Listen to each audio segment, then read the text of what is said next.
আজ বানাবো মুসুর ডাল দিয়ে লাউ ডাল।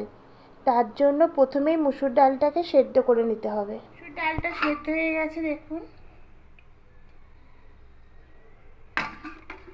এবার এদিকে একটা কড়াই বসিয়েছি। কড়াইয়ে সর্ষে তেল দেব।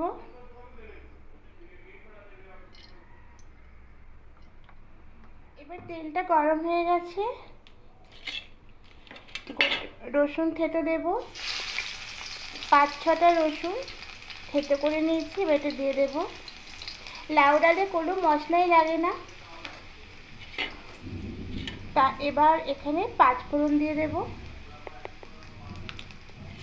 2টো তেজপাতা দেব আর 2টো শুকনো লঙ্কা এভাবে চিড়ে দিয়ে দেব।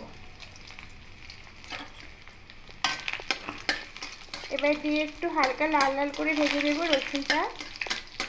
দেখুন রসুনটা লাল লাল করে ভাজা হয়ে গেছে। এবার এখানে লাউগুলো দিয়ে দেব।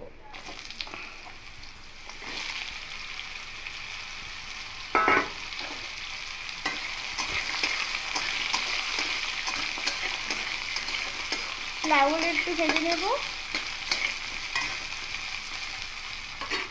হালকা একটু লাউটাকে নাড়াচাড়া করে রেখি। এবার এর মধ্যে পরিমাণ মতো লবণ দিয়ে দেবো।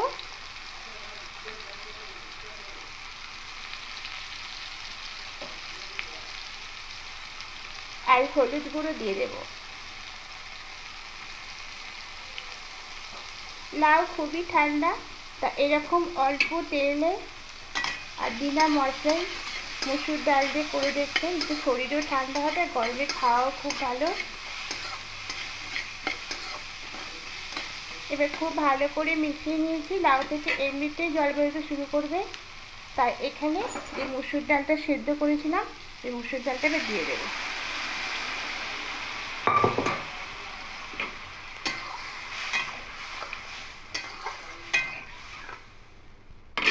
কুকারে একটু জল দিয়ে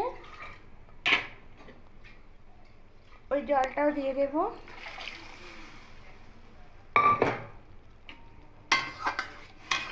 দিয়ে এবার কিছুক্ষণ রেখে দেবো লাউটা সেদ্ধ হওয়া পর্যন্ত।